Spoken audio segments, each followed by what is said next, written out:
High Admiral Vex-9 stood before the holographic display, his four eyes blinking in what humans might call confusion. The data streams flowing across the luminescent screen told a story that made absolutely no sense. Zero sense. Negative sense, if such a thing existed. "Tell me again," he said, his voice carrying that particular tone reserved for subordinates who had clearly lost their minds. "How exactly did a species that barely discovered fire 3,000 rotations ago manage to do this?" Commander Yith II shuffled his 6 feet nervously. The sound echoed through the command chamber like a very anxious tap dance. "Sir, according to our historical archives, humans were supposed to be extinct by now. Our projections showed complete planetary sterilization within 50 rotations of first contact. And yet," Vex-9 gestured at the tactical display with one of his elongated appendages, "here we are, watching human vessels punch holes through our supposedly impenetrable defense grid like it's made of soap bubbles."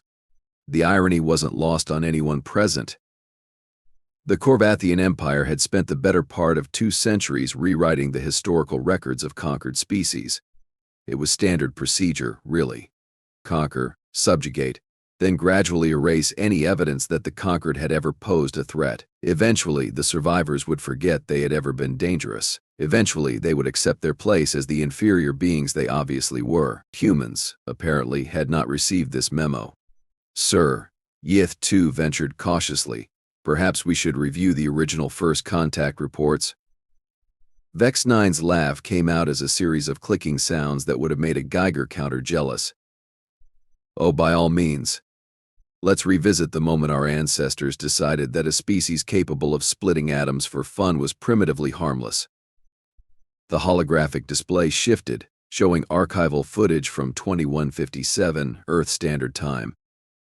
A younger Korvathian commander, now long dead, stood proudly before a backdrop of smoking human cities. "As you can see, High Command," the recorded figure announced with insufferable smugness, "these humans pose no significant threat. Their weapons are crude, their technology laughably primitive. We estimate complete pacification within 10 rotations." Present-day Vex-9 paused the recording. 10 rotations. He said 10 rotations. Another series of clicks that might have been laughter, or might have been the sound of someone slowly losing their sanity. That was 137 rotations ago. The truth was becoming increasingly difficult to ignore. Humans had been fighting the Korvathian Empire for over a century, and they were winning. Not just winning, actually. They were turning what should have been a simple conquest into the kind of grinding, relentless nightmare that kept military strategists awake at night, staring at the ceiling and questioning their life choices. "Show me the Proxima incident," Vex-9 commanded. The display shifted again. This time it showed the aftermath of what Korvathian historians had carefully labeled a minor skirmish. The reality was somewhat different. 3 entire Korvathian battle fleets had engaged a single human colony ship near Proxima Centauri. When the shooting stopped, the human colony ship was still there. The 3 Korvathian battle fleets were not. The official report, Yith II read from his datapad, states that we achieved a tactical victory by successfully preventing human expansion into the Proxima system. A tactical victory. Vex-9's voice dripped with the kind of sarcasm usually reserved for describing the intelligence of particularly slow-witted invertebrates. "We lost 3 fleets to a single ship, and we called it a victory." The human colony ship, according to intercepts, had been carrying approximately 12,000 civilians and a handful of defensive weapons. By all rights, it should have been vaporized in the first few seconds of combat. Instead, the humans had somehow managed to turn their agricultural vessel into a death trap that had consumed 3 of the Empire's finest battle groups. "Sir," Communications Officer Zil 4 interrupted from his station, "we're receiving another transmission from the human fleet." "Put it through." "Yes." The voice that filled the command chamber was distinctly human, carrying that peculiar mixture of confidence and casual irreverence that made Korvathian military leaders break out in stress-induced rashes. "Hey there, Vex-9. This is Captain Maya Singh of the U.S. Defiance. Just wanted to let you know that we've finished redecorating your outer defense perimeter. The explosions really bring out the color of the nebula, don't you think? Vex-9 closed all 4 eyes and counted to 10 in 3 different languages. It didn't help. Captain Singh, he replied through gritted teeth, you are in violation of approximately 47,000 Imperial regulations. Surrender now, and we will consider making your execution quick. The human's laughter came through the speakers like the sound of someone having entirely too much fun. Oh, Vex. Sweet, naive Vex. You still don't get it, do you? Enlighten me. See, here's the thing about us humans. We have this really annoying habit of remembering things, even when you try really hard to make us forget. The transmission cut to a data stream. Files began appearing on the Korvathian displays faster than the computers could process them. Historical records, tactical analyses, strategic assessments. Everything the Empire had tried to bury, suppress, or rewrite. The Battle of Europa Station. Singh's voice continued conversationally. Officially, you won that one too, right? Drove off the human raiders. Secured the system. Standard victory celebration. Except, she paused for dramatic effect. The raiders were actually a diplomatic convoy, and when your forces opened fire on unarmed ships carrying peace negotiators, Vex-9 watched in growing horror as the real records played out. The human diplomatic convoy had indeed been unarmed, right up until the Korvathians started shooting. Then, with the kind of casual efficiency that made seasoned warriors wake up screaming, the humans had converted their passenger ships into improvised warships and systematically dismantled an entire Korvathian task force. That's when we stopped believing your version of history, Singh continued. That's when we started keeping our own records, hidden records, distributed records, the kind of records that don't just disappear when you conquer a planet and burn the libraries. More files flooded the Korvathian systems, battle reports, casualty figures, strategic assessments, all bearing the same unmistakable conclusion. Humanity had been fighting a defensive war for over a century, and they had been winning. The Titan Massacre. Another human voice chimed in. The genocide of New Geneva. The orbital bombardment of Kepler 442 billion. We remember every single one, Vex-9. Every single one. Yith 2 leaned toward his superior, keeping his voice low. Sir, our own classified files show casualty ratios of approximately 100 to 1 in humanity's favor. How is that possible? Vex-9 stared at the tactical display, watching as human ships moved through his defensive formations like sharks through a school of very surprised fish. Because we've been fighting a war against an enemy that doesn't exist. Sir, look at these reports, Yith. Really look at them. For the past century, we've been telling ourselves that humans are primitive, desperate, barely holding on. We've been fighting based on intelligence that we ourselves fabricated. He gestured at the streaming data. But the humans, they've been studying us, learning from us, adapting to everything we throw at them. The communication channel crackled back to life. This time, the voice belonged to someone else entirely. Someone whose tone suggested that the previous conversation had been the polite opening act. Admiral Vex-9, this is General Elena Torres of the United Earth Defense Force. I'm sure Captain Singh has been having fun with you, but I'm here to discuss more serious matters, such as Dason, your surrender. The silence that followed could have been used to preserve food. Vex-9 looked around the command chamber, noting the expressions of his crew, shock, disbelief, and what appeared to be the early stages of panic. I beg your pardon? You heard me correctly, Admiral. We're prepared to accept the unconditional surrender of the Korvathian Empire. Vex-9's laughter came out as a strangled wheeze. General Torres, you seem to be under the impression that 12 human ships can defeat the entire Korvathian Navy. 12 ships? Torres sounded genuinely amused. Oh, Admiral. You really haven't been paying attention, have you? The tactical display updated. New contacts began appearing throughout the system, dozens of them. Then hundreds. Then numbers that made the display computer emit a series of distressed beeps that suggested it was considering early retirement. Let me tell you what really happened at Proxima. Admiral, Torres continued conversationally, that wasn't a colony ship.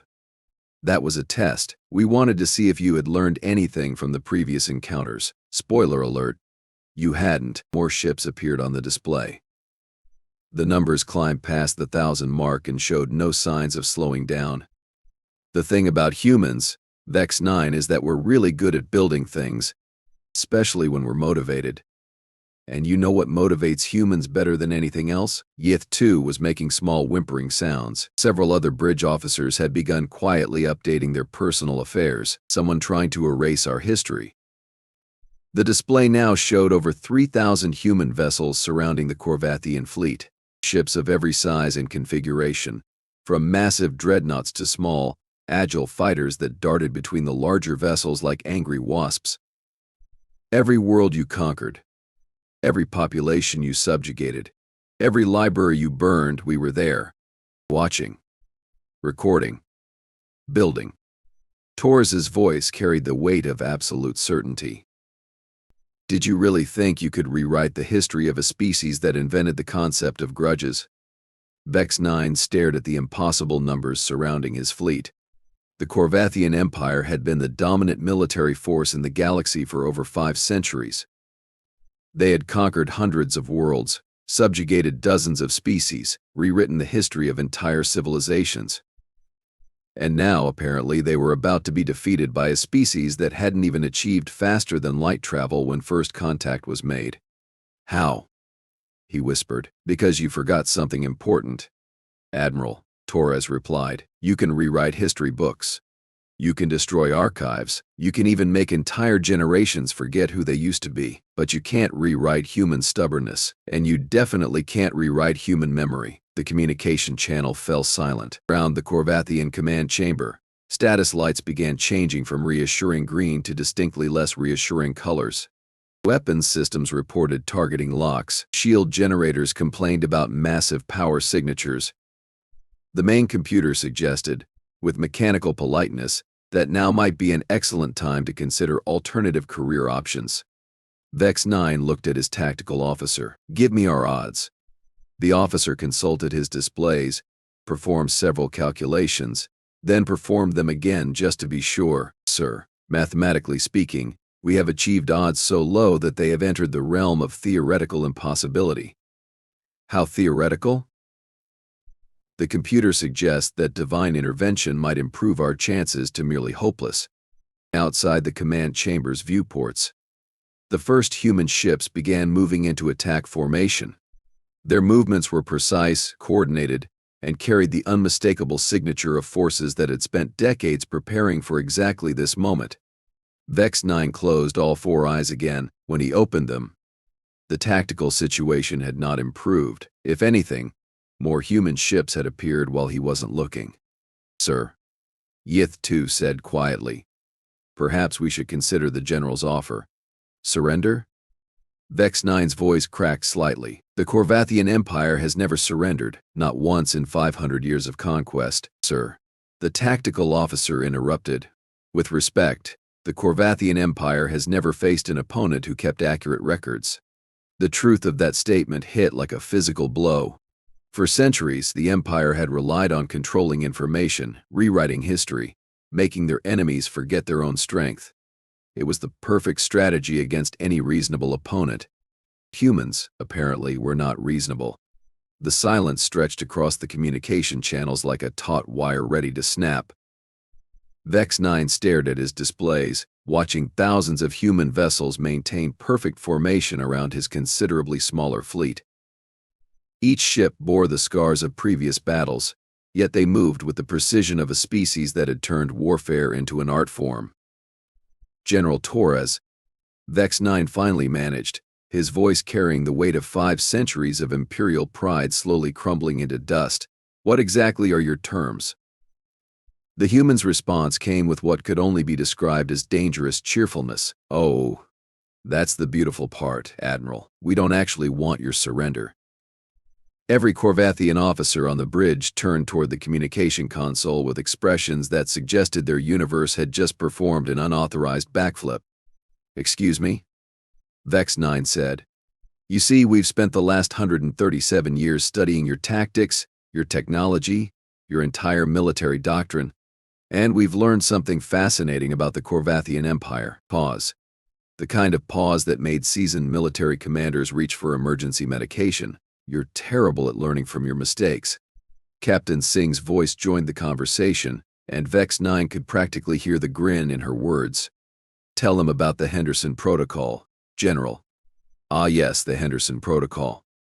Torres sounded like someone about to reveal the punchline to a very expensive joke. Named after Admiral Rebecca Henderson, who proposed the most beautifully vindictive strategy in human military history. Vex-9 felt something cold forming in what humans would generously call his stomach, which is, instead of conquering you, we're going to teach you. The communication channel filled with what could only be described as the sound of several thousand humans trying not to laugh out loud. It was not a comforting sound. You're going to what now? Yith 2 whispered. Oh, this is going to be good, Singh added helpfully. See, Admiral, we realized something about your species. You've been rewriting history for so long that you've actually forgotten how to fight a real war. Torres picked up the explanation with the enthusiasm of a professor discussing a particularly fascinating specimen. Every battle you've won in the past 5 centuries has been against opponents who believed your version of their history. Opponents who thought they were weak, primitive, inferior. The tactical display shifted, showing archived footage from dozens of Korvathian conquests. In every case, the pattern was identical. Initial resistance, followed by rapid collapse as the conquered species began to doubt their own capabilities. But humans, Torres continued, well, we kept our own records, hidden archives, distributed networks, encrypted databases scattered across hundreds of worlds. Every time you rewrote our history, we wrote it back. And now, Singh added with barely contained glee, we're going to return the favor. The meaning hit Vex-9 like a collision with a small moon. You're going to rewrite our history. Bingo. Several human voices chorused simultaneously, give the Admiral a prize. But not the way you did it, Torres clarified, her tone shifting to something considerably more serious. We're not going to lie to you, or erase your records, or make you forget who you are. We're going to do something much worse, which is we're going to show you the truth. The holographic displays throughout the Korvathian command chamber began changing. New data streams appeared, showing casualty reports, tactical analyses, and strategic assessments that made several bridge officers reach for nearby waste receptacles. The Battle of Vega Prime, Torres began conversationally. Your records show a glorious victory against human raiders. 17 enemy ships destroyed, minimal Korvathian losses. The display showed the real numbers. 3 human ships had engaged 47 Korvathian vessels. When the engagement ended, 2 human ships remained operational. 0 Korvathian ships survived. The Siege of New Babylon. According to your historians, a month-long campaign that demonstrated the superiority of Korvathian siege warfare. More accurate data flooded the screens. The siege had lasted exactly 14 hours. The human defenders had spent the first 13 hours testing various defensive strategies. The 14th hour had been cleanup. The great victory at Kepler Station. Torres's voice now carried the weight of absolute, undeniable truth. Your most celebrated triumph. The engagement that proved Korvathian tactical superiority once and for all. Vex-9 already knew what was coming. The real records showed a single human science vessel that had accidentally wandered into a Korvathian war games exercise. The science vessel, staffed by researchers and graduate students, had destroyed the entire exercise fleet while trying to figure out why they were being shot at. We have records of every engagement, Admiral. Real records. Accurate records. And they all tell the same story. The bridge fell silent, except for the quiet sounds of Korvathian officers experiencing what humans might call existential crisis. For over a century, Torres continued relentlessly, the mighty Korvathian Empire has been losing a war against a species you considered primitively harmless, not just losing. Being systematically, comprehensively, embarrassingly defeated. Yith 2 made us sound like a deflating balloon. But our victory celebrations, our triumph parades, oh, those were real. Singh chimed in cheerfully. You definitely had parades. Very nice parades. From what we could see from orbit while we were positioning our orbital weapons platforms. The tactical officer looked up from his displays with the expression of someone who had just realized they had been using the wrong end of their equipment for their entire career. Sir, if these records are accurate, we haven't won a single engagement in over a century. Not one, Torres confirmed. Every victory you celebrated was actually a defeat so complete that we felt embarrassed for you. Every tactical triumph was actually us pulling back because we felt bad about what we were doing to your fleets. You felt bad for us? Vex-9's voice reached frequencies normally reserved for emergency communications. Well, yes. It was like watching children play with weapons they didn't understand.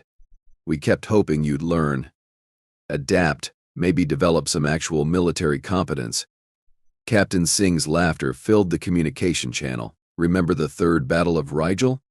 When they tried to flank us by going through the asteroid field? Oh, that was painful to watch. Another human voice added. They lost more ships to collisions than to enemy fire, or the time they tried to use stealth ships against us, Singh continued, except they forgot that humans invented sonar. The conversation was beginning to take on the quality of a very public humiliation. Vex-9 watched his bridge crew slowly realize that their entire military careers had been based on fictional victories and imaginary competence. So what happens now? He asked quietly. Now, Torres said, we implement the Henderson Protocol. Step 1. We broadcast these real historical records to every world in the Korvathian Empire. Step 2, Singh added, we establish military academies on every Korvathian world. Proper military academies, staffed by human instructors who will teach actual tactics instead of whatever you've been doing for the past 5 centuries. Step 3. Torres continued, we provide you with modern military equipment, real weapons, actual defensive systems, functional starships. Vex-9 blinked all 4 eyes in sequence. You're going to arm us? Of course. How else are you going to provide decent opposition? The profound wrongness of this conversation was beginning to make Vex-9's head hurt in languages he didn't speak. You want us to be better at fighting you? Admiral, Torres said with the patience of someone explaining basic mathematics to a particularly slow student, humans need conflict. We need challenge. We need opponents who can push us to improve, adapt, evolve. For the past century, Singh added, fighting the Korvathian Empire has been like playing chess against someone who doesn't know the rules and keeps trying to eat the pieces. It's boring, several human voices said simultaneously. The tactical display shifted again, showing human fleet compositions. Vex-9 noticed something that made his remaining sanity pack its bags and head for the exit. Your ships, he said slowly. They're all different designs. Excellent observation. Torres replied, each ship class was designed to counter specific Korvathian tactics. Except you kept using the same tactics over and over again, so we ended up with thousands of ships optimized for fighting an enemy that exists only in our imagination. We built an entire military-industrial complex, Singh explained, around the assumption that you would eventually develop basic military competence. Do you have any idea how disappointing it's been? Commander Yith too raised one of his appendages hesitantly. So when you said you wanted our surrender, we were hoping you'd refuse, Torres admitted. We thought maybe, finally you'd show some backbone, maybe fight back with something resembling actual strategy. Instead, Singh continued, you immediately started calculating surrender terms. It's like you've given up before the fight even started. We have given up, Vex-9 said quietly. Look at those numbers. Look at those fleet compositions. We're outnumbered, outgunned, and apparently we've been incompetent for over a century without realizing it. See, that's exactly the attitude we're talking about, Torres said with obvious frustration. You look at impossible odds and immediately fold. Humans look at impossible odds and start making plans. What kind of plans? The kind that turn agricultural vessels into fleet killers, Singh replied. The kind that convert passenger ships into orbital weapons platforms. The kind that turn a losing war into a winning strategy. The communication channel filled with mechanical sounds as thousands of human ships began powering down their weapon systems. The gesture was simultaneously threatening and reassuring, like watching someone casually holster a gun while explaining that they could draw and fire faster than you could blink. "Here's what's going to happen, Admiral," Torres said with finality. "We're going to withdraw our fleets. You're going to return to your homeworld and explain to your high command that everything they think they know about human capabilities is wrong." Then, Singh continued, "You're going to accept our military advisors, attend our tactical seminars, and learn how to fight a proper war. And in 10 years, Torres concluded, we're going to have this conversation again, except next time, we expect you to make it interesting." The human fleets began moving, not into attack formations, but into departure vectors. Thousands of ships that could have ended the Korvathian Empire in minutes were simply leaving. "Wait," Vex-9 called out. "That's it? You're just going to leave?" "Admiral," Torres replied, "we've been waiting over a century for a decent fight. We can wait a little longer. But what if we don't improve? What if we can't learn to be better opponents?" The silence that followed was different from the earlier pauses.